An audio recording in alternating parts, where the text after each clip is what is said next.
How's it going, everyone? My name is Will Illustrator, and for this entry of Hunter Logbook, we're going to be going over the King of the Skies this time. Oh, right. I have to deal with you, don't I?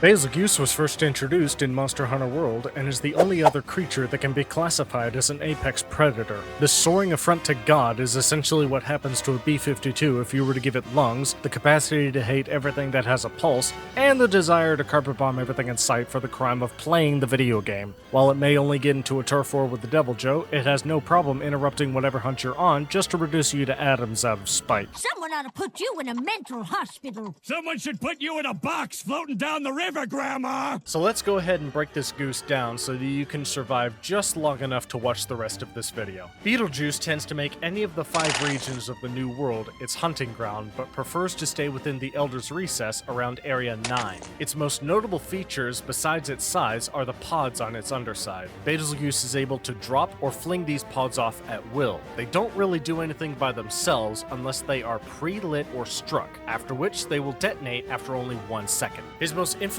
attack is his bombing run, where he will do 2 to 3 passes over your head, drop several of his pods in the process, and then dive bomb directly at you. Bazelgeuse is only capable of dishing out Fire Blight, so unless you want to spend most of the hunt rolling around like you're playing Dark Souls, you might want to bring up that defense against fire. Easiest way of doing that is through decorations, which basically means bedazzling your armor and weapons can save you from becoming a Thanksgiving dinner. And speaking of which, it's time for us to figure out how to send this oversized turkey to a farm upstate. Basil's weakest points are its head, wings, and tail. The tail being important to sever, since that's less pods that he'll be able to drop on you. If you're having difficulty dealing damage after that, then You should have gone for the head.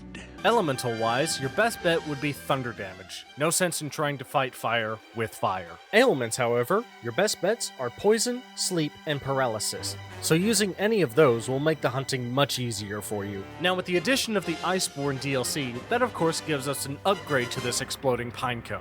The Seething Bazelgeuse. It is only by the grace of God that this London Blitz is not an invading monster, so the only place you're gonna see it is in the Elder's Recess. Weak points for this simmering SF-17 change to its head, torso, and tail, with the tail being the weakest this time as opposed to the head. Ice is the most effective element this time, so if the disgruntled dive bomber refuses to freeze, just isolate it and give it the cold shoulder. He'll chill out eventually. Blast is the only ailment that won't do much, but otherwise, just Go to sleep, go to sleep, go to sleep. There have been reports that the enraged egghead is capable of dealing blast blight, but that is only with other monsters. It is not something you need to worry about.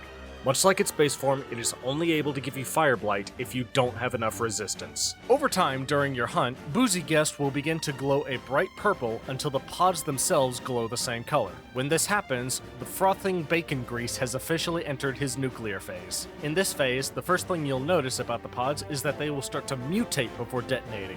These mutated pods will detonate faster and have a larger blast radius, even in his bombing run. This explosive pine cone also has a new attack where he will rise into the air with a spin. This causes several of the pods to fling off in all directions and detonate before the beast itself comes slamming down with a large explosion in the center of the area, where he lets off a unique roar at the end of the attack.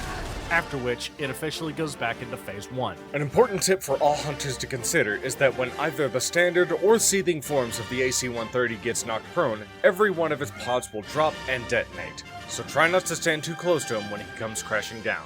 And of course, when it comes to the end of the hunt, you can safely use either of the traps with no issue whatsoever. Alright, Rude Awakening it is then.